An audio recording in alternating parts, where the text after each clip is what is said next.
আমি মত বিনিময় কৰিছোঁ টিংৰাস্থিত এখনি অতিকৈ আটকধুনীয়া আধুনিক প্ৰযুক্তিবিদ্যাৰ এখন প্ৰাইমেৰী স্কুল, এখন হাইস্কুল লেভেলৰ আহি আছে এখন স্কুল, চেঞ্চি স্মাৰ্ট স্কুল। এইখন স্কুলৰ ভাৰপ্ৰাপ্ত অধ্যক্ষ প্ৰিন্সিপাল অমিত কুমাৰ দেৰ সৈতে বৰ্তমান সময়ত কৰোণা ভাইৰাছ ক'ভিড-19 গোটেই বিশ্বত ত্ৰাসৰ সৃষ্টি কৰিছে। ভাৰতবৰ্ষও ইয়াৰ পৰা সাৰি যাব পৰা নাই। ভাৰতবৰ্ষত ইয়াৰ ভয়ংকৰ ৰূপ ধাৰণ কৰিছে মহামাৰী কৰোণাই। অসমতো ইয়াৰ প্ৰভাৱ পৰিছে আৰু বৰ্তমান সময়ত অসমতো কৰোণা ভাইৰাছত যথেষ্ট লোক ইয়াত সংক্ৰমণত আক্ৰান্ত হৈছে। আজিৰ তাৰিখত চৰকাৰে বহুকেইটা বিধান দিছে, নীতি নিয়ম হেৰি কৰিছে, লকডাউন ঘোষণা কৰিছে। আপুনি কি ক'ব, আপোনাৰ অনুভৱ কি? এতিয়ালৈকে ধৰক যিটো ভাইৰাছটোৰ প্ৰভাৱ বৰ মাৰাত্মকভাৱে বাঢ়ি গৈ আছে। দিনে দিনে আমি যিটো অবজাৰ্ভ কৰিছোঁ আপোনাৰ ভাৰতবৰ্ষতে হওক বা অসমতে হওক, ডেইলি যিটো পেচেণ্টৰ কাউণ্ট বাঢ়ি গৈছে। কিন্তু ভাল খবৰ এইটো হয় যে ইয়াৰ ফলত ইমান মৃত্যুবৰণ কৰা নাই, প্লাছ আমাৰ যিটো ৰিকভাৰী ৰেট ইণ্ডিয়াত বহুতে ভাল হৈ গৈ আছে, প্লাছ অসমত 70+ % আপোনাৰ ৰিকভাৰী হৈ আছে। গতিকে ইয়াৰ পৰা প্ৰিকশ্যন হিচাপে গভৰ্ণমেণ্টে বহুতো আপোনাৰ নীতি নিৰ্দেশনা জাৰি কৰিছে, যেনেকুৱা ধৰক আমি মাস্ক পৰিধান কৰাটো খুবেই জৰুৰী। লগতে আপোনাৰ যিটো ছ'চিয়েল ডিষ্টেঞ্চিং, সেই ডিষ্টেঞ্চটো আপুনি মেইনটেইন কৰিব লাগে। আৰু ধৰক ভিৰ কৰা যিকোনো ক্ষেত্ৰত বেছি ভিৰটো ভাল নহয়, কাৰণ ধৰক আপোনাৰ এইটো কি হয়, আপোনাৰ এজনৰ পৰা আনজনৰ টাচৰ জৰিয়তে বস্তুটো ইনফেক্ট হৈ আছে বা স্প্ৰেড হৈ আছে ধৰক। গতিকে এই ধৰক যিটো ভাইৰাছ আছে, ভাইৰাছটোৰ ফলত আমাৰ বিদ্যালয়, আমাৰ বুলি নহয় গোটেই ভাৰতবৰ্ষত যোৱা মাৰ্চৰ 15 তাৰিখৰ পৰা আপোনাৰ বন্ধই আছে। তো আশা কৰিছোঁ এইখিনি যিখিনি অসুবিধা আছে সোনকালে কিবা এটা ভেকচিন ওলাক, গোটেই আপোনাৰ এই ভেকচিন যিটো আপোনাৰ যিটো ভাইৰাছ আছে, ভাইৰাছৰ পৰা আমাৰ গোটেই ভাৰত বা গোটেই বিশ্ব অলপ মুক্তি লাভ কৰক। আৰু যিটো আপোনাৰ normal day to day life আছিলে, যিটো এতিয়া ধৰক বন্ধ হৈ আছে ক'ব গ'লে বহুত ক্ষেত্ৰত, এইখিনি আপোনাৰ আগৰ দৰে নৰ্মেল হওক। এটা কথা ক'ব লাগিব, গোটেই পৃথিৱীখন স্তব্ধ হৈ পৰিছে। ভাৰততো ইয়াত গতিৰোধ হৈছে, যিহেতু ইয়াত সংক্ৰমণ হৈছে বা আক্ৰান্ত হৈছে বহুত লোক। গতিকে ভাৰততো এই মহামাৰীৰ পৰা গোটেই ভাৰতবৰ্ষখন স্থবিৰ হৈ পৰিছে, গতিৰোধ হৈ পৰিছে, স্তব্ধ হৈ পৰিছে। আৰু জনসাধাৰণ বিশেষকৈ যিসকল খাটি খোৱা লোকসকল যথেষ্ট এই পৰিস্থিতিত যথেষ্ট তেওঁলোক সমস্যাৰ সন্মুখীন হৈছে। আপুনি কি ক'ব? আপোনাৰ স্কুলখনতো বন্ধ আছে। হয়, আমাৰ স্কুল বন্ধ আছে, হ'লেও আমি যিমান পাৰোঁ ধৰক আপোনাৰ হোৱাটছএপৰ থ্ৰুত বা অনলাইন ক্লাছৰ জৰিয়তে আমি হোমৱৰ্ক এছাইনমেণ্ট দি আছোঁ বা গাৰ্জিয়ানৰ টাইম টু টাইম ছাবমিট কৰি আছে। গতিকে যিমান হ'লে ধৰক স্কুলত ক্লাছ কৰা বেলেগ আৰু অনলাইন আমি ঘৰত পঢ়োৱাটো বেলেগ হয়। তথাপি ধৰক একেবাৰে এৰিও দিব নোৱাৰি ল'ৰা ছোৱালীক। গতিকে যিমান পাৰোঁ আমি ইয়াৰ পৰা এছাইনমেণ্ট দি আছোঁ।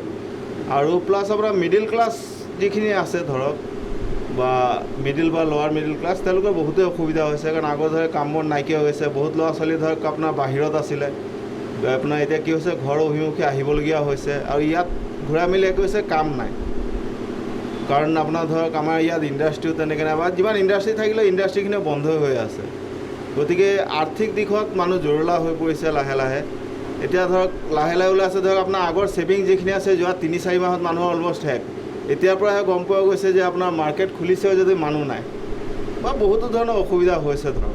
ক'ভিড-19 সম্পৰ্কত আৰু কিবা এনেকুৱা অনুভৱ আছে নেকি যিটো আপোনাক ধৰি লওক মনত থাকিবলগীয়া? নিশ্চয়, এইটো এটা কি ক'ম, লাইফ টাইম এক্সপিৰিয়েঞ্চ হয় মোৰ কাৰণে। মই যোৱা 17 মাৰ্চত মোৰ ফ্ৰেণ্ড এজনৰ পৰিয়ালৰ সৈতে গৈছিলোঁ চেন্নাই এপ'লত ৰেগুলাৰ কিছুমান চেকআপৰ কাৰণে। আমি তাত 17 মাৰ্চত পালোঁ। তেতিয়া ক'ভিড-19 জাষ্ট অলপ ভাইৰেল হৈ আছিলে ইণ্ডিয়াত। তেতিয়া আমি যেতিয়া গৈছোঁ তামিলনাডুত কাউণ্ট অফ পেচেণ্ট মাত্ৰ এজন আছিলে। আমি তাত গ'লোঁ, তাত চালোঁ গোটেইখিনি খুব কনচিয়াছ। তাৰপিছত আমাৰ গোটেইখিনি ট্ৰিটমেণ্ট অলমষ্ট আপোনাৰ 22 তাৰিখে শেষ হৈ গৈছিলে, 22 মাৰ্চত। কিন্তু আমাৰ ইমানেই বেড লাক আছিলে যে 23 মাৰ্চত আমাৰ ৰেলৱে ৰিটাৰ্ণ টিকেট আছিলে, 23 তাৰিখে আপোনাৰ টিকেট কেঞ্চেল হ'ল। 22 তাৰিখে লগে লগে আমি 24 তাৰিখে ফ্লাইটৰ টিকেট কৰিলোঁ আপ টু গুৱাহাটীলৈকে। কিন্তু তাতো ইমানে দুৰ্ভাগ্য যে হঠাৎ চেণ্ট্ৰেল গভৰ্ণমেণ্টে এভিয়েশ্যন মিনিষ্ট্ৰীয়ে ঘোষণা কৰিলে যে 24 তাৰিখ ৰাতি 12টাৰ পিছত ফ্লাইট কোনো ধৰণৰ ডমেষ্টিক ফ্লাইট চলাচল নকৰে। গতিকে কি হ'ল, আপোনাৰ ফ্লাইটো বন্ধ হৈ গ'ল, টিকেট কেঞ্চেল হ'ল। আপোনাৰ তেনেকৈ লকডাউনত আমি অলমষ্ট 76 ডেজ আছিলোঁ চেন্নাইত, হোটেল এটাত গ্ৰীমছ ৰোডত।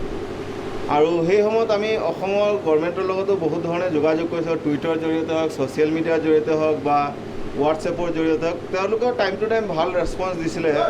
মই ইয়াত 1 জুনত আহি পালোঁ। 1 জুন 76 ডেজ তাত থাকিবলগীয়া হ'ল। আৰু যেতিয়া ফ্লাইট ৰিজিউম হ'ল, ডমেষ্টিক ফ্লাইট, তেতিয়াহে আহিব পাৰিলোঁ। আৰু সেইটো টাইমত ধৰক গভৰ্ণমেণ্টে কিছুমান যিটো ইনিচিয়েটিভ লৈছিলে, এটা মানে সৰু এটা জাষ্ট বৰঙণি নিচিনা যিটো দিছিলে, তেনেকৈ ধৰণৰ সহায় সাহাৰ্য পাইছোঁ। 2000 টকাকৈ দুবাৰ দিছিলে চৰকাৰে। যে সেইখিনি সুবিধাও পাইছোঁ। আৰু এটা ভাল পাইছিলোঁ যে আমাৰ আসাম গভৰ্ণমেণ্টৰ লগত যোগাযোগ কৰাৰ লগে লগে এটা কুইক ৰেছপঞ্চ পাইছিলোঁ। কিন্তু তাত আপোনাৰ বহুতো বেলেগ ষ্টেটৰ মানুহ আছিলে, তেওঁলোকৰ গভৰ্ণমেণ্টৰ পৰা সেইটো ছাপৰ্ট পোৱা নাছিলে। যদিও আমাক অনাৰ ব্যৱস্থা কৰিব পৰা নাছিলে বিশেষকৈ, কাৰণ মানুহ বহুত আছিলে তাত। আৰু ট্ৰেইন ফ্লাইট গোটেইখিনি বন্ধ আছে। ফ্লাইট যেতিয়া ৰিজিউম হ'ল আপোনাৰ 25 তাৰিখৰ পৰা, আমি 1 তাৰিখে ইয়াত আহি পালোঁ আপোনাৰ মোহনবাৰী। তো অহাৰ পিছত কোৱাৰেণ্টাইন দিলে, হোটেল কোৱাৰেণ্টাইন আছিলে 5 দিন দিলে ডিব্ৰুগড়ত, তাৰপিছত হোম কোৱাৰেণ্টাইন দিলে, টোটেল 14 ডেজ হ'ল। আৰু কোৱাৰেণ্টাইনত আমাৰ যিখিনি সুবিধা দিছে খুব উৎকৃষ্টমানৰ আছিলে। ডিব্ৰুগড়ত থাকোঁতে যিখিনি সুবিধা দিছে, কি ঠায়ে ঠায়ে ধৰক কিছুমান কমপ্লেইন আছে, কিয় আহে ধৰিব নোৱাৰোঁ। কিন্তু আমাৰ ডিব্ৰুগড়ত যিখিনি সুবিধা দিছিলে, হোম কোৱাৰেণ্টাইন বহুত ভাল সুবিধা দিছিলে।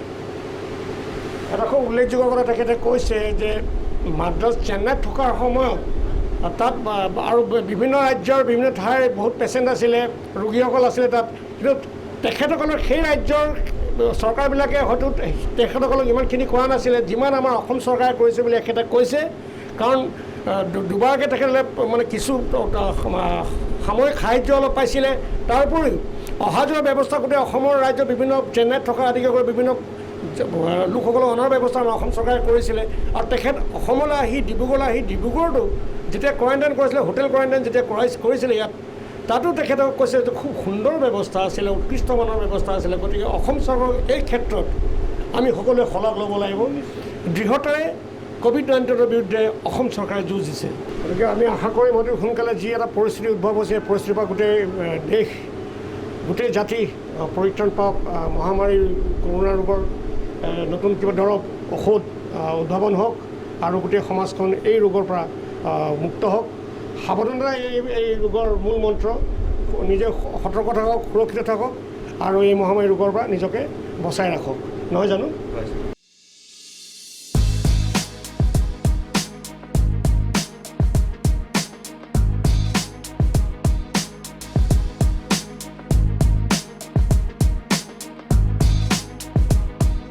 যিটো ইণ্টাৰ ডিষ্ট্ৰিক্ট আমাৰ সংক্ৰমিত হোৱা নাছিলে আগতে, ইণ্টাৰ ডিষ্ট্ৰিক্ট ট্ৰেভেল কৰা মানুহ আৰু আমি পোৱা নাছিলোঁ। বজাৰত HS ৰোডত যিজন মানুহ, তেখেতৰ ছোৱালীৰ কাৰণে বজাৰ কৰিবলৈ গুৱাহাটীত গৈছিলে, প্ৰায় 5-6 দিন আছিলে। তাৰপৰা যিদিনাখনে ঘূৰি আহিলে, ঘূৰি অহাৰ তাৰ পিছদিনাখনৰ পৰা তেখেতৰ জ্বৰ হৈছিল। তেখেতে দেখাই আছিলে এজন লোকেল ডক্টৰ। সেইটোৱে আমাৰ অলপমান চিন্তাজনক বিষয় এটা হৈ আছে। আৰু তেখেত আহি পেলাই প্ৰায় 4-5 দিন ঘৰতে থাকিলে। 8 তাৰিখৰ পিছত 13 তাৰিখে তেখেতৰ পৰীক্ষা কৰোঁতে, নমুনা পৰীক্ষা কৰোঁতে পজিটিভ ওলালে। আৰু যিহেতু গুৱাহাটীৰ পৰা ইণ্টাৰ ডিষ্ট্ৰিক্ট ট্ৰেভেল কৰা মানুহৰ তেনেকুৱা কোনো কোৱাৰেণ্টাইন কৰা হোৱা নাছিলে, আমাৰ নিৰ্দেশো নাই, সেইকাৰণে আমি কৰা নাছিলোঁ। কিন্তু আমাৰ যিটো ছাৰ্ভেইলেঞ্চ নেটৱৰ্ক আছে, hospital surveillance, institutional network surveillance, আৰু বাকী health worker based surveillance system, community surveillance system, এইবিলাকত আমাৰ কাম চলি আছে। এই কেছটো ধৰা পৰিছে আমাৰ হস্পিটেল বেছড ছাৰ্ভেইলেঞ্চ ছিষ্টেম। আমাৰ এটা ফিভাৰ ক্লিনিক আছে অসম চিকিৎসা মহাবিদ্যালয়ত। কাৰোবাৰ যদি জ্বৰ উঠিছে, জ্বৰ চৰ্দি কাহ হৈছে, তালৈ গৈ পৰীক্ষা কৰাব পাৰে সন্দেহ থাকিলে। ঠিক তেনেকৈ এইটোকে কয় hospital based surveillance system. Hospital based surveillance ছিষ্টেমত ধৰা পৰোঁতে সেই মানুহজনে তেখেতৰ জ্বৰ কাহ যে হৈ আছিলে গুৱাহাটীৰ পৰা অহাৰ পিছত, তেখেতে কওঁতে অকণ পলম কৰিলে। হয়তো যিজন লোকেল ডক্টৰৰ ঘৰৰ ওচৰত দেখাইছিলে, তেখেতেও আমাক ৰিপৰ্ট নকৰিলে। তেখেতে যদি সচেতন হয় সেইদিনাখনে ৰিপৰ্ট কৰিলেহেঁতেন, হয়তো সেইদিনাখনে আমি টেষ্ট কৰিলোহেঁতেন। এই যে টাইম গেপটো হ'ল ফৰ আনএৱেৰ, মানুহে এৱেৰনেছ নথকাৰ কাৰণে কিছুমান মানুহে ধৰক লুকুৱাই ৰাখিব বিচাৰে। মোৰ কেনেবাকৈ পজিটিভ ওলাই গ'লে কি হ'ব, এটা ছ'চিয়েল ষ্টিগমা এটা ডেভেলপ কৰিছে। মই নেদেখুৱাওঁ, মই জ্বৰ চৰ্দি কাহ হ'লে কেনেবাকৈ পজিটিভ ওলাই গ'লে মোক চবেই ঘিণ কৰিব, মোক তেনেকুৱা ধৰণৰ কথাবিলাক। মই সেইকাৰণে আপোনালোকৰ চেনেলৰ যোগেদি এইটো ক'ব বিচাৰিছোঁ যে এইটো বৰ ভয়ানক কথা হৈছে। তেনেকুৱা ধৰণৰ কথা যদি হৈছে, এইটো হ'ব নালাগে। মই মানৱ জাতিৰ স্বাৰ্থত, মানে মানৱতাৰ স্বাৰ্থত আমি তেনেকুৱা কাম কৰিব কেতিয়াও নালাগে। মই ছ'চাইটিৰ সকলো ব্যক্তিক মই আজি অনুৰোধ জনাম আপোনালোকৰ চেনেলৰ যোগেদি যে আহক, কৰোণাটো ঘিণ কৰিব নালাগে। কৰোণাক ভয় কৰক, কিন্তু কৰোণাক ঘিণ নকৰিব। নিজকে বচাই থাকিব। কৰোণা বেমাৰী ব্যক্তি হয়তো আপুনিও এদিন হ'ব পাৰে, আপোনাৰ ঘৰৰ মানুহ হ'ব পাৰে, বা ময়ো হ'ব পাৰোঁ, কোনেও ক'ব নোৱাৰে। এদিন নহয় এদিন সামাজিক সংক্ৰমণ আহিবই। কোনো ভয় কৰিবলগীয়া বেমাৰ নহয়। মই সেইকাৰণে যিটো প্ৰশ্নটো সুধিলে, thank you for this question. মই যিমানখিনি কৰোণা বেমাৰী আছে, মই 70জন প্ৰায় 102জনৰ ভিতৰত 70জন বেমাৰী কঢ়িয়াওঁতে মই নিজে আছোঁ। যিদিনাখনে চিফ্ট কৰা হয় সেইদিনাখন মই নিজেই গৈ তাত উপস্থিত থাকোঁ, নিজে তদাৰক কৰোঁ। কাৰণ কি কাৰণে কৰোঁ, হয়তো খবৰটো দি দিয়াৰ লগে লগে বাহিৰৰ পৰা আমি যেতিয়া পুলিচ আৰু প্ৰশাসন মানুহ যায়, আমি যেতিয়া ফোন কৰোঁ যে আপোনাৰ এনেকৈ কৰোণা পজিটিভ ওলাইছে, আমি আজি চিফ্ট কৰিম, হয়তো তেতিয়া মানুহজনে মূৰ চুৰ ঘূৰাই পৰিব পাৰে বা যিকোনো ধৰণৰ এটা পৰিস্থিতি সৃষ্টি থকাব পাৰে। সেইকাৰণে আমি PPE কিট চিট লৈ ৰেডি থাকোঁ, যাতে ইমিডিয়েটলি আমি PPE কিট পিন্ধি সেই মানুহজনক আমি ছেভ কৰিব পাৰোঁ। সেইটো কাৰণে আমি তেনেকৈ যাওঁ সাজু হৈ পেলাই। এটা তেনেকুৱা দেখিছোঁ গোটেইকেইজন যিমানকেইজন বেমাৰী আছে মোক ভিতৰৰ পৰা ফোন কৰি সোধে, ছাৰ আমি কেনেকৈ পজিটিভ হ'ম, মই কেনেকৈ পজিটিভ হ'লোঁ, মোৰতো একোৱেই হোৱা নাই, না মোৰ জ্বৰ উঠিছে, না মোৰ কাহ হৈছে, I am not suffering from anything, মোৰ একো হোৱা নাই, আপোনালোকে আকৌ এবাৰ পৰীক্ষা কৰি চাওকচোন, মই নাযাওঁ আজি। চাওক তেনেকুৱা ধৰণৰ প্ৰায়বিলাকে কমপ্লেইন কৰিছে। যেতিয়া মানুহজন ওলাই আহিছে, ল'ৰাবিলাক ওলাই আহিছে, দৌৰি দৌৰি গাড়ীৰ ভিতৰত উঠিছে, চ' হেল্ডি, আৰু তাতো ধুনীয়াকৈ হেল্ডি হৈ আছে। তাত অকল এজনৰ মানুহৰ জ্বৰ, দুজন মানুহ, এজন মাৰ্ঘেৰিটাৰ পৰা আহিছিলে, এজন আমাৰ ইয়াৰ পৰা যোৱা পৰহি, সেইকেইজনৰ জ্বৰ আছিলে। আজি মই খবৰ কৰিছোঁ তেওঁলোকৰ আজি জ্বৰ চৰ নাই, ধুনীয়াকৈ বহি আছে।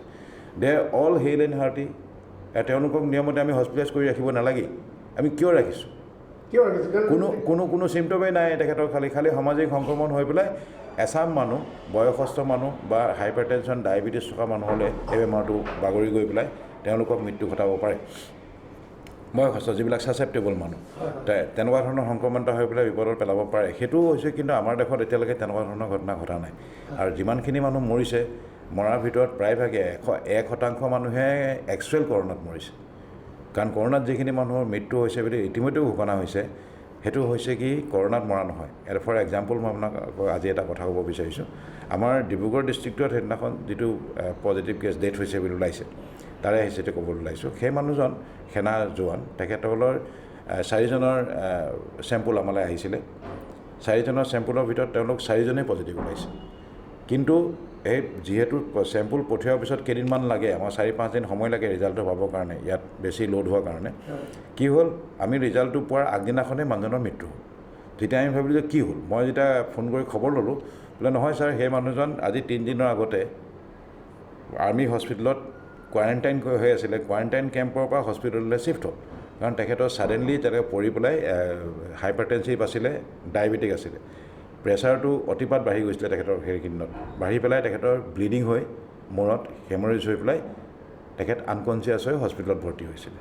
আৰু যিহেতু হস্পিটেলত এজন মানুহ, ডক্টৰবিলাক এটা নিয়ম হৈ গৈছে আজিকালি যে কণ্টিনিউৱাছ যদি চাই থাকিব লাগে, তেতিয়া এইটো ক'ভিড টেষ্ট কৰাই লয়। কেজুৱেলি তেখেতৰ ক'ভিড টেষ্টটো সেইমতে অলৰেডি আহিছিলেই, তেওঁলোকে ৱেইট কৰি সুধি চালোঁ যে মানুহজন পজিটিভ, আমি পিছত গম পাইছোঁ। কিন্তু পেচেণ্ট ডাইড অফ হেমৰেজ। কিন্তু যিহেতু আমি সেইটো ক'ভিড টেষ্টত পজিটিভ পালোঁ, তেতিয়া সেই মানুহজনৰ ৰিপৰ্টত আমিতো ফ'ল' আপ দিব লাগিব চৰকাৰক, আমি জনাব লাগিব এই মানুহজন ক'ত গ'ল, পজিটিভ মানুহজন ক'ভিডৰ এটা চিফ্ট কৰিলে, হেনা জোৱানে চাউনীত আছে নে ক'ত আছে, আমি জনাবতো লাগিব যে এই মানুহজনৰ মৃত্যু হ'ল। কিন্তু তাতে ৰিমাৰ্চ কলমত এইটো দিয়া হৈছে, COVID-19 is a incidental finding. Incidental finding. আৰু 3জন তেওঁলোকে পজিটিভ আছে, তেওঁলোক হেল এণ্ড হাৰ্টি ধুনীয়াকৈ আছে, তেওঁলোকে হাঁহি মাতি আছে, তেওঁলোকে তেওঁলোকে মৰিছে। ঠিক তেনেকুৱা ধৰণে ভাৰতবৰ্ষত হয়তো বহুত তেনেকুৱা হৈছে, ক'ভিড-19 মৰিছে। মই বোলো ভয় কৰিবলগীয়া, অসমত এতিয়ালৈকে এটাও তেনেকুৱা কেছ ওলোৱা নাই, যিটো কাৰণে নেকি আমি শংকিত হ'ব লাগে, আমি ভয় কৰিব লাগে। মই হয়তো অলপো, মই কেতিয়াও পক্ষপাতি নহয়, কোনোবাই যদি কৈছে নাই ভয়ানক পৰিস্থিতিৰ সৃষ্টি হৈছে, মই কম নহয়, আমি কৈ ভয়ানক কৰিছোঁ, এইটো সঁচা কথা। আমি কথা পাতি ভয়ানক কৰিছোঁ। আমি আননেচেচেৰী, মোৰ মতেতো মই আননেচেচেৰী ইমান পইচা আমি এনেই নষ্ট কৰিছোঁ নেকি? খৰচা কৰিছোঁ, যিমানবোৰ খৰচা কৰিছোঁ, যিমানে স্ক্ৰিনিং কৰিছোঁ, এইবোৰ অথলে আমি এতিয়া it's high time we should understand. আমি ভাইৰাছটোৰ বিষয়ে নাজানো, সেইটো সঁচা কথা। এই ভাইৰাছটো কেনেকুৱা বিহেভ কৰিব, যুঁজ কৰি আছে, গম পাইছোঁ, আমি দেখিছোঁ, এই মানুহখিনি দেখিছোঁ, আমি গোটেইখিনি নিজে একদম আমি প্ৰমাণ সাক্ষীত আমি ক'ব পাৰিম যে গোটেই মানুহখিনি ধুনীয়াকৈ হেল্ডি আছে। আজি যদি আপোনালোক যায়, গৈ পেলাই যদি চাই অসম চিকিৎসা মহাবিদ্যালয়ৰ ভিতৰত ক'ভিড ৱাৰ্ডত দেখিলে আচৰিত হ'ব।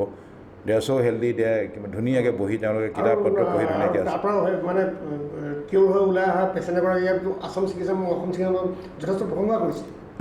আপোনালোকে অসম চৰকাৰে ইমান ধুনীয়াকৈ ব্যৱস্থাবিলাক কৰিছে 28-30জন everything so' nice and so' good 25-30জনমান 30জনৰ ওপৰত মানুহ ইতিমধ্যে ডিচাৰ্জ হৈ ভাল হৈ পেলাই গৈছেও তেওঁলোক আৰু কোনো চিন্তাৰ কাৰণ নাই চ' এই পেনিক কি চিটুৱেশ্যনটো আমাৰ মনৰ পৰা ৰিমুভ কৰিবলগীয়া হ'ল আৰু যিটো ছ'চিয়েল ষ্টিগমা যিটো ডেভেলপ হৈছে বেমাৰটোৰ প্ৰতি কণ্টেইনমেণ্ট জ'ন বুলি ক'লে মানুহবোৰক ঘিণ কৰা হৈছে ভয় খাইছে ভয়ৰ কাৰণটো মই এনেকুৱা বুলি নাভাবোঁ কাৰণ ইউনিভাৰ্চেল প্ৰিকশ্যন এটা এইটো ৰেছপিৰেটৰী ইলনেছ অকল কৰোণাই নহয় কৰোণা আছে টিবি টিউবাৰকুলোচিছ আছে ব্ৰংকাইটিছ আছে কিমান ধৰণৰ নিমনিয়া আছে কিমান ধৰণৰ আছে বহুত ধৰণৰ চব ৰেছপিৰেটৰী প্ৰব্লেম এতিয়া চব ৰেছপিৰেটৰী প্ৰব্লেমৰ কাৰণে ইউনিভাৰ্চেল প্ৰিকশ্যন ল'ব লাগে কাঁহতে মুখত ৰুমালখন দি পেলাই কাঢ়িব লাগে হাতখন নোধোৱাকৈ মুখলৈ হাতখন নিব নালাগে হাত নোধোৱাকৈ খাব নালাগে এটা বৰ বেছি ভিৰ ভাৰ এলেকাত থাকিব নালাগে সেইটোতো বাকীবিলাক ডিজিজৰ কাৰণে একেটাই কথা টিবিৰ কাৰণে একেটাই কথা ব্ৰংকাইটিছৰ কাৰণে একেটাই কথা আৰু কৰোণাৰ কাৰণে একেটাই কথা ইউনিভাৰ্চেল প্ৰিকশ্যন মানিব লাগে এতিয়া এটা প্ৰমাণ দিছোঁ আমাৰ 30 to 40% আমাৰ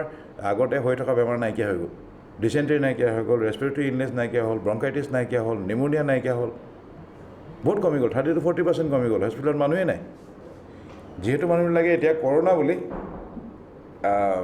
প্ৰিকশ্যন লৈছে so' corona has brought down the whole world down to the knees and corona is teaching everyone a lesson চবকে এটা লেচন শিকাইছে কৰোণাই সেইকাৰণে আমি শিকাটো উচিত আৰু চিকিৎসা বিজ্ঞানৰ মই বিশেষকৈ পাৰ্চনেলি ফিল কৰোঁ চিকিৎসা বিজ্ঞানৰ উন্নতি সাধন কৰিবলৈ সময় হ'ল চিকিৎসা বিজ্ঞানক মই চৰকাৰকো অনুৰোধ জনাম যে চিকিৎসা বিজ্ঞানত আমাক সহায় কৰক আমাক ডেভেলপ কৰক ৰিচাৰ্চ ৱৰ্ক কৰিবলৈ দিয়ক বহুত আমাৰ মানে ভাৰতৰ অসমৰ মানুহ আছে বাহিৰত তেওঁলোকে গৈ ৰিচাৰ্চ ৱৰ্ক কৰে ইয়াতো ৰিচাৰ্চ এক্টিভিটিছবিলাক বঢ়াবলৈ সময় হ'ল আৰু কৰোণাতকৈ কিজানি ডেডলি ডিজিজ আৰু কেইদিনমানৰ পিছত আহিব কি কাৰণে মই কৈছোঁ এতিয়া হিষ্ট্ৰী চেইজ আপুনি চাওক লাষ্ট 22 yearsত 19টা নতুন ভাইৰাছে উদ্ভাৱন হৈছে এণ্ড দিছ ইজ নাম্বাৰ 20 এইটো 20 নম্বৰ লাষ্ট 22টা বছৰত আৰু ইন নিয়েৰ ফিউচাৰ 2-3 বছৰত যে এনেকুৱা ধৰণৰ আৰু নতুন বেমাৰ ছাৰ্ফেচ হৈ নাহিব আমি ইয়াতকৈ বেছি ডেঞ্জাৰাছ নাহিব আমি ক'ব নোৱাৰোঁ এইটো যে হাই টাইম উই ষ্টাডি কৰি পিনে এপিডেমিঅলজিকেল ষ্টাডি কৰি পেলাই আমি এই কথাটো আমি নিজকে সাজু কৰি থোৱাটো আটাইতকৈ প্ৰয়োজনীয় হৈ উঠিছে কেতিয়া কেনেকুৱা ধৰণৰ বেমাৰ ইয়াতকৈ যেতিয়া ডেডলি বেমাৰ নাহিব আমি কেতিয়াও ক'ব নোৱাৰোঁ এইটোতো কৰোণা বুলিতো কোনোৱে ভবা নাছিলে এতিয়া corona the world is self is become a terror এতিয়া আমি দেখিলোঁ শুনিলোঁ আমি এক্সাৰচাইজ কৰিলোঁ we should understand and that we should go' back to our normal activities দেশত এইটো এনাফ হ'ল ইখনৰ পৰা সিখন দেশলৈ মানুহ পলায়ন কৰিছে আৰু সেইটোৱে আৰু বেছি স্প্ৰেড কৰিছে এই বস্তুটো হ'ব নালাগে য'ত আছে মানুহবিলাক মই ৰিকুৱেষ্ট কৰিম বাহিৰত আছে আপোনালোক বাহিৰতে থাকক settle yourself work and try to live with this situation নহ'লে মানে কিন্তু পৰিস্থিতিটো আৰু বেছি বেয়া যাব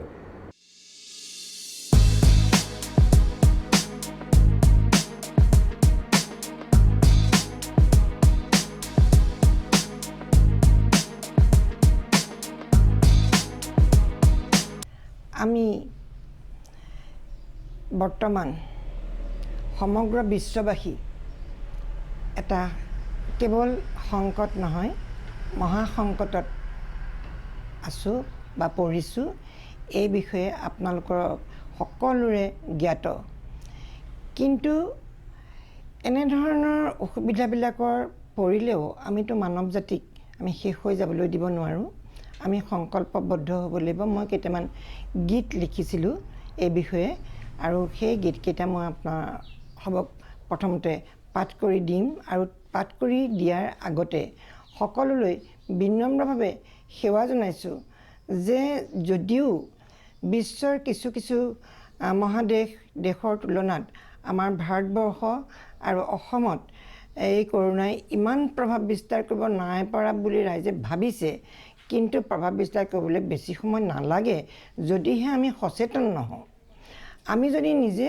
সচেতন হওঁ আমি এটা নিৰ্দিষ্ট ব্যৱধান আমি মানি চলা যিটো আমাৰ চৰকাৰে দেখুৱাই দিছে নীতি নিৰ্দেশনা দিছে সেই ব্যৱধান আমি শাৰীৰিক ব্যৱধান মানি চলি আৰু মুখত মাস্ক পৰিধান কৰি চেনিটাইজাৰ ব্যৱহাৰ কৰি সঘনে আমি হাত ধুই এই সাধাৰণ নিয়মকেইটা যদি আমি পালন কৰি চলোঁ আমি ঘৰৰ ভিতৰত নিজকে যিমান দূৰ পাৰোঁ আবদ্ধ কৰি ৰাখিবলৈ আমি চেষ্টা কৰোঁ তেতিয়াহ'লে মোৰ আশা আৰু বিশ্বাস সেই ভয়ংকৰ মহামাৰী যিমানেই ভয়ংকৰ নহওক লাগিলে মানুহৰ বিচাৰ বিবেচনাৰ তুলনাত সেই নিশ্চয় আঁতৰি যাব আৰু মানৱ জাতিয়ে পুনৰ সুন্দৰভাৱে এই পৃথিৱীত বাস কৰিবলৈ সমৰ্থ হ'ব। মই যিকেইটা গান লিখিছিলোঁ সেই গীতকেইটাত শিল্পীসকলে নানান ঠাইত সুৰ দিছে। বিভীষিকা এয়া বিভীষিকা, চৌদিশ চানি মাথো ভয়াৱহতা, শান্তি সোৱাগমণি বিচাৰি বিচাৰি আমি খেদিছোঁ মাথোন আজি মৰীচিকা, বিভীষিকা এয়া বিভীষিকা, বিভীষিকা এয়া বিভীষিকা। দেশে মহাদেশে কেনে মৃত্যু বাতৰি, কৰোণা ৰুধিব কোনে উত্তৰ বিচাৰি, কৰোণাৰ আতংকত আজি বিশ্ব ত্ৰস্তমান, মানৱৰ হিয়াভাগি হয় থানবান। শত্ৰুৰোগ নিবাৰণ মানৱ দক্ষতা, যুঁজ দিম সকলোৱে আনি একাত্মতা, আঁতৰাম সকলোৱে বিভীষিকা, আঁতৰাম সকলোৱে বিভীষিকা। ইতিহাসে ৰিঙিয়াই আমাক সদায়, মানৱেহে অতিক্ৰমে বাধা সমুদায়, ইতিহাসে ৰিঙিয়াই আমাক সদায়, মানৱেহে অতিক্ৰমে বাধা সমুদায়, আমাৰ বুকুত আছে সাহস সদায়, নাই ভয় বিভীষিকা আছে নিৰাময়।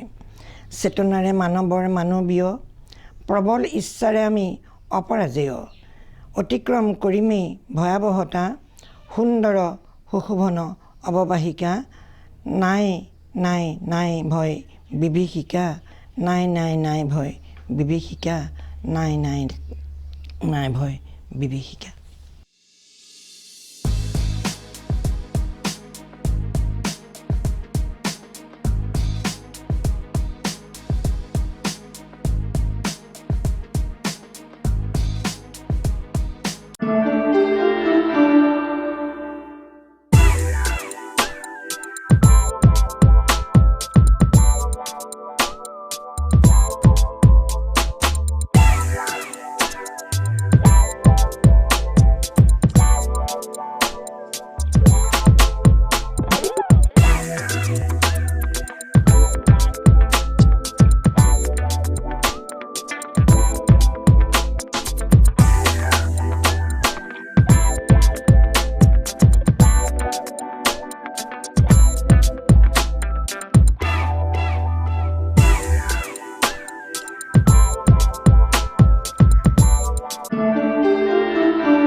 আমি সবে জানো আৰু এইটো এটা ভাইৰেল ডিজিজ, বাট যিহেতুকে আমি এতিয়ালৈকে এই ভাইৰাছৰ কিবা এটা ধৰক ট্ৰিটমেণ্ট বা কিউৰ বিচাৰিব পৰা নাই, তো সেইকাৰণে এইটো এতিয়া মাৰাত্মক হৈ পৰিছে, তো এটা পেণ্ডেমিক হিচাপে গ্ৰথটো পাইছে।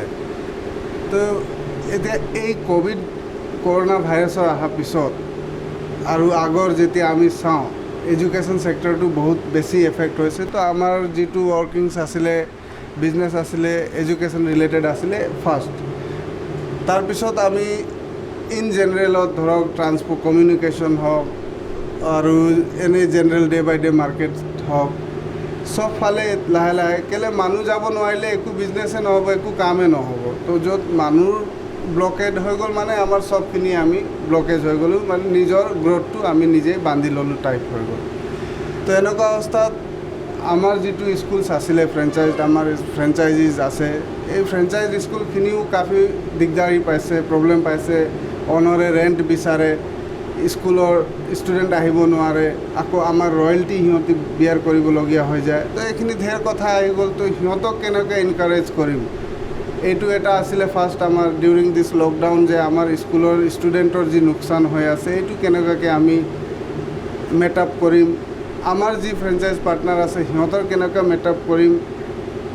বাহিৰৰ মই পিছত আহিছোঁ, ফাৰ্ষ্ট নিজৰ ছেক্টৰখিনি কেনেকৈ হেণ্ডেল কৰিম এইটো আমি চিন্তা কৰিলোঁ। চিন্তা কৰি মোৰ পাৰ্টনাৰ্ছ আছে 2-4জন আৰু লগৰ আছে, তো আমি চব কথা পাতিলোঁ। জুম এপত ষ্টাৰ্টিঙত কৰিছিলোঁ, তাৰপিছত আকৌ দেখিলোঁ জুম এপো গভৰ্ণমেণ্টে কৈছে ছিক্ৰেচি প্ৰাইভেচি নহয়, তো ইয়াক এৰিব লাগে। তো এই জুম এপক এৰি আমি নিজৰ এটা বিকল্প বনালোঁ ট্ৰাইনেট চলিউশ্যনৰ লগত পাৰ্টনাৰ হৈ। তো আমাৰ জুম টাইপৰ ছেম তেনেকুৱা ইণ্টাৰফেচ থকা কনফাৰেঞ্চিং মডিউল নিজৰ আছে। এইটো আমি লাহেকৈ ক্লাছৰুম মডিউলতো ডেভেলপ কৰি ল'লোঁ। তো ক্লাছৰ আমি চলিউশ্যন উলিয়াই লৈছিলোঁ লাহেকৈ, স্কুলৰ যিটো এডুকেশ্যনেল পাৰ্ট আছিলে এইটো আমি এটা মোটামুটি সলিউশ্যন পাই গৈছিলোঁ অভাৰ ট্ৰাইনেট সলিউশ্যনৰ লগত টাই আপ কৰি এটা মডিউল যিটো ডেভেলপ কৰিলোঁ কনফাৰেন্সিং ছিষ্টেমৰ তো ষ্টুডেণ্টছ আৰু টিচাৰ্ছৰ সলিউশ্যন হৈ গ'ল আমাৰ ক্লাছ ষ্টাৰ্ট হৈ গ'ল আকৌ normal in class face to face interaction ষ্টুডেণ্টৰ লগত কৰিব পৰা হৈ গ'লোঁ তাৰপিছত আকৌ স্কুল কাউণ্টাৰ পাৰ্টে কৈ আছে প্লাছ আমাৰ বেলেগ বেলেগ যিটো বিজনেছ ছেক্টৰ আছে সিহঁতেও কৈ আছে যে নহয় ছাৰ এতিয়া কাষ্টমাৰো আহিব লাগিব ক্লাইণ্টো আহিব লাগিব এটা দুটা আহে সিহঁতৰ ছেফটি কেনেকুৱা কৰিম এচিউৰ্ড কৰিম যে আমি ছেফ আছোঁ আমাৰ স্কুল প্ৰেমিছেছ ছেফ আছে বা আমাৰ যিটো কম্পাউণ্ড আছে এইখিনি ছেফ আছে এইটো আমি কেনেকৈ কৰিম তো তাৰ কাৰণে আকৌ আমি চিন্তা কৰিলোঁ এইটো কি ধৰণে তো চাইনিজৰ এইটোত আগৰ এইটোত চাইছিলোঁ অৱশ্যে আমি ৰেফাৰেঞ্চটো পাইছোঁ এই নিউজত চাইছোঁ যে মানুহবিলাক গেলেৰীত ৱাক কৰে সিহঁতৰ টেম্পাৰেচাৰটো ৰিড আউট হয় তো এইটো কেনেকৈ হয় তো এইটো লৈ আমি অলপ কাম কৰি চালোঁ ট্ৰাই কৰি চালোঁ তো তেনেকুৱা দেখিলোঁ নহয় এইটো আমিও ডেভেলপ কৰি ল'ব পাৰোঁ তাত আমি তেনেকুৱাকৈ এটা এপ বনালোঁ যিটো অৱশ্যে ডেস্কটপ বেছড হয় এতিয়া এণ্ড্ৰইড বেছড নাই আমাৰ অৱশ্যে তো পিচিত আমি ইনষ্টল কৰি দিওঁ তাৰপিছত এটা CC কেমেৰাত দি দিওঁ লগত গেলেৰীত আৰু এটা ব্লেক বক্স টাইপ ডিভাইচ এটা আছে এইটো ইনফ্ৰাৰেড ছিগনেলটো দিয়ে হিউমেন টেম্পাৰেচাৰটো বা যিকোনো ছাৰ্ফেচৰ টেম্পাৰেচাৰটো ৰিড কৰিবলৈ তো ব্লেক বক্সৰ এটা স্পেচিয়েলিটি কি আছে তাৰ এটা ৰেঞ্জ আছে ৰেঞ্জ মিনছ কাফি লং ৰেঞ্জত কাম কৰিব পাৰে তো এইটো আমি কেমেৰাৰ যিটো আছে ভিউইং তাৰ লগত ৰিয়েল টাইমত আমি দুটাক কলাবৰেট কৰিব পাৰোঁ এই কলাবৰেশ্যন লৈ আমি নিজৰ এপ্লিকেশ্যনত দি দিওঁ ডেটাছখিনি এপ্লিকেশ্যনে টেম্পাৰেচাৰ ৰিড কৰিব ইমান টেম্পাৰেচাৰ আছে আৰু ডেস্কটপত শ্ব' কৰি দিয়ে তো কাফি চিম্পল প্ৰিন্সিপলত এইখিনি ডেভেলপ কৰা হ'ল তো আমি মাৰ্কেটিঙো কৰি আছোঁ KPMৰ লগত মিলি তো KPM এই যিটো কমপ্লিট ডিভাইচ ছেটআপ হাৰ্ডৱেৰখিনি কৰে কেলে হাৰ্ডৱেৰ আমি এতিয়া বনোৱা ইয়াত ক্ষমতা নাই তো KPMে চব কৰি আছে ছফ্টৱেৰ ইণ্টাৰেকশ্যন পাৰ্ট আমি কৰি দি আছোঁ তো এনেকুৱাকৈ এইটো এটা বিল্ড আপ হৈ গ'ল তো এইটো আমি আমাৰ কাফি স্কুলত বহুত জেগাত দিছোঁ এতিয়ালৈকে তো এইটো ভাল ৰেছপন্স পাইছোঁ ভাল ৰেছপন্স পাইছোঁ হয় আপোনালোকে যিটো এটা ডেভেলপ কৰিলে যিটো আপোনালোকে এপটো ডেভেলপ কৰিছে হয় এইটো আপোনালোকে চৰকাৰী ঘৰত ধৰিছে বহলভাৱে আৰু যাতে হেৰি কৰিবৰ কাৰণে ইয়াৰ কাৰণে লোৱা হৈছে ধৰক যিটো যিমান চাৰ্টিফিকেশ্যন ল'ব লাগে গভৰ্ণমেণ্টৰ পৰা যিটো ক্লেৰিফিকেশ্যন ধৰক চেল কৰিবলৈ মাৰ্কেটিং কৰিবলৈ অথৰাইজেশ্যন ল'বলগীয়া হয় এইখিনি পাৰ্মিশ্যন চব লোৱা হৈছে তো এইটো কিন্তু KPMে লৈছে আমি লোৱা নাই আমি জাষ্ট সিহঁতক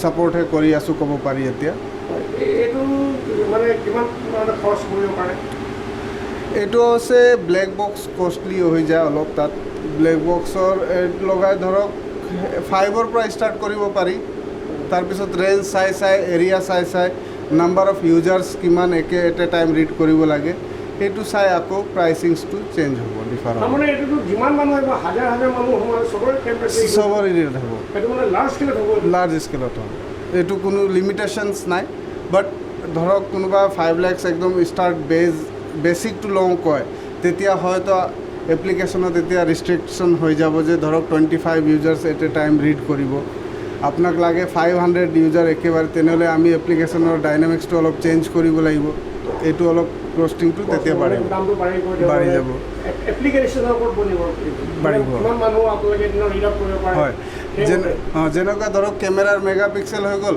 ব্লেক বক্সৰো এটা ৰেঞ্জ আছে আমাৰ এপ্লিকেশ্যনৰ ৰেঞ্জ আছে প্লাছ যিটো CC কেমেৰা লাগিব তাৰো এটা ৰেঞ্জ আছে তো যিমান লাৰ্জত গৈ থাকিম সিমান চবৰ কষ্টিংটো বাঢ়ি গৈ থাকিব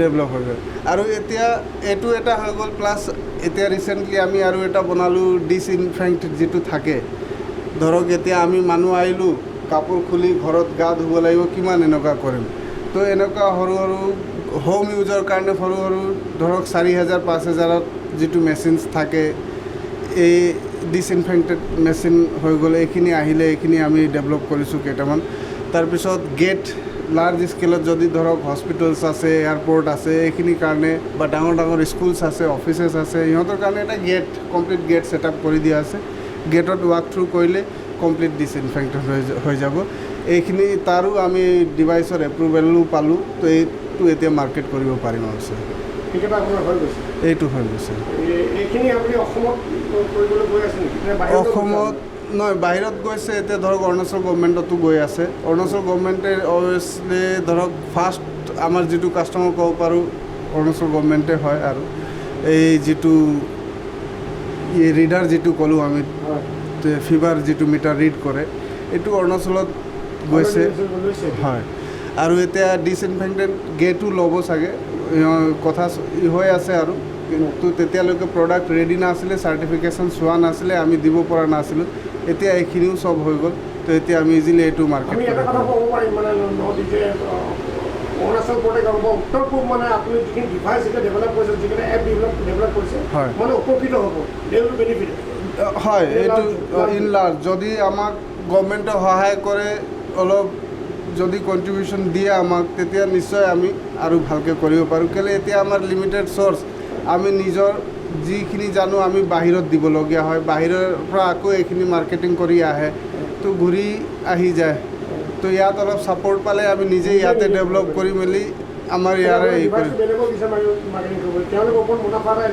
হয় কমপ্লিট আইডিয়াটোহে মেইন আইডিয়া আমি দি দিলোঁ ডেভেলপ হৈ গ'ল তাত কেলৈ আমি ফাইনেন্সিয়েলি ইমান ষ্ট্ৰং নহয় যে এইখিনি কমপ্লিট একেবাৰে ডেভেলপ কৰি উলিয়াই ল'ম তো আইডিয়া আছে বাট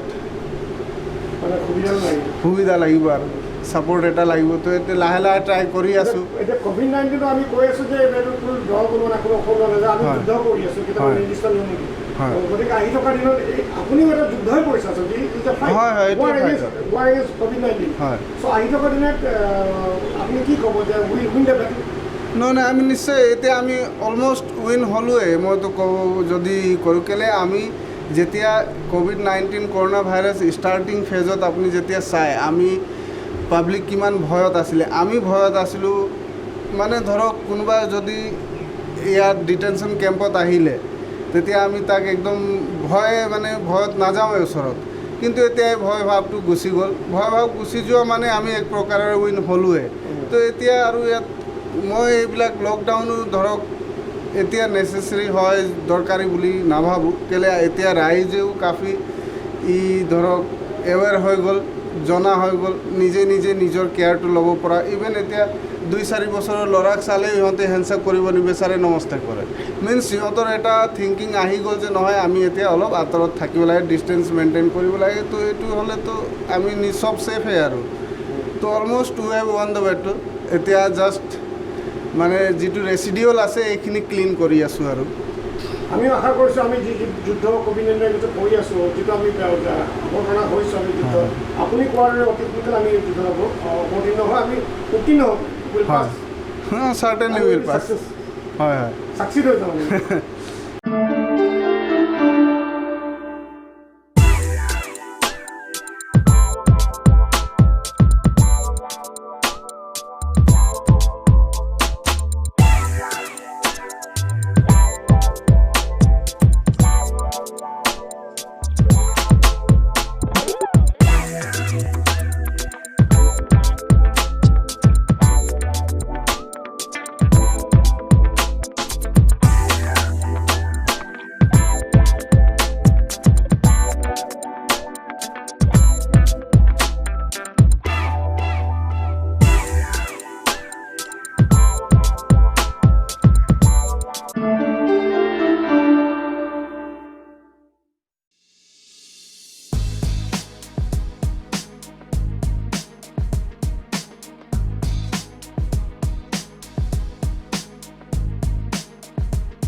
এইটো সঁচাকৈ ত্ৰাস বুলিলে ভুল হ'ব মহাত্ৰাস এতিয়া ইয়াৰ কোনো যে উপায় নাইকিয়া সেইটো আৰু ত্ৰাস এতিয়ালৈকে যিখিনি উপায় উলিয়াইছে সেইখিনি বিশেষ ধৰণৰ উপায় নহয় প্ৰমাণ নাই প্ৰমাণিত নহয় গতিকে ইয়াৰ উপায় কেতিয়া ওলায় কি কথা ক'ব নোৱাৰে কিন্তু মোৰ ফালৰ পৰা এটা কথা ক'বলৈ আহিছে এটা আশা এটা মানে শুভ কথাটো কি এতিয়া যে গৰম দিন আহি আছে গৰম দিন মানে কি এই গৰম বেছি হ'লে ভাইৰাছবিলাক মৰে গতিকে আমি জুন জুলাই মাহৰ পৰা ইয়াৰ পৰা পৰিত্ৰাণ পাম বুলি মোৰ নিজৰে আশা চৰকাৰে যিখিনি কৈছে ছ'চিয়েল ডিষ্টেঞ্চ মাস্ক পিন্ধা ইত্যাদি কথা ইয়াতকৈ আৰু বেছি ক'ব নোৱাৰে আৰু নায়ো কৰিবলৈ আৰু সঁচাকৈ প্ৰাইম মিনিষ্টাৰৰ পৰা মুখ্য কৰি এই ছ'চিয়েল ডিষ্টেঞ্চৰ কথা এটা কিমান ভালকৈ কৈছে যে সেইটো আৰু উপায় নাই আৰু সিয়েই একমাত্ৰ উপায় যিটো ভাইৰাছ সেইটো মানে উৰি ফুৰা ভাইৰাছ নহয়,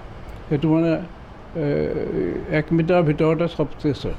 সেইকাৰণে 1 মিটাৰৰ ছ'চিয়েল ডিষ্টেঞ্চ ৰাখিব লাগে, সেইটো বৈজ্ঞানিক, সেইটো ঠিকেই কৈছে। তাৰপিছত আপোনাৰ মাস্কটো পিন্ধিবই লাগিব, কাৰণ এই বস্তুটো ইয়াৰ থ্ৰুৱেদিয়েই অহা যোৱা কৰে, উশাহ নিশাহতে অহা যোৱা কৰে, ইটো ইজনৰ পৰা সিজনলৈ বেছি যায়, সংক্ৰমণ বেছি হয় মাস্ক নিপিন্ধিলে। গতিকে এইটো হোৱাটো বৰ ভাল। এতিয়া সংক্ৰমণ থাকিল, ছ'চিয়েল ডিষ্টেঞ্চ থাকিল, ক্লিনলিনেছ এইটো কি আৰু চেনিটাইজেশ্যনটো থাকিবই, চাবোনেৰে হাত ধোৱা এইটো দিনটোত 100 বাৰ কৰিলেও ভুল নাই, কোনেও ৰুব নালাগে। যেতিয়াই এইটো টাচ কৰে তেতিয়াই এইটো ধুব লাগে। হাত ধোৱাটো বৰ বেছি দৰকাৰী। হাত ধোৱাটো, ক্লিনলিনেছটো, ছ'চিয়েল ডিষ্টেঞ্চ এইকেইটা আটাইতকৈ মূল কথা। গতিকে ইয়াক চৰকাৰৰ ফালৰ পৰা যিধৰণে বিহিত ব্যৱস্থা ল'বলৈ কৈছে সেইটো ল'ব লাগে আৰু লোৱাও হৈছে। আৰু সেইকাৰণে আমাৰ ইয়াত অসমত অলপ কমেই ইয়াৰ সংক্ৰমণটো, কিন্তু হ'বলৈ বেছি সময় নালাগে। সেইকাৰণে সদায় সাৱধানে থকাটো উচিত।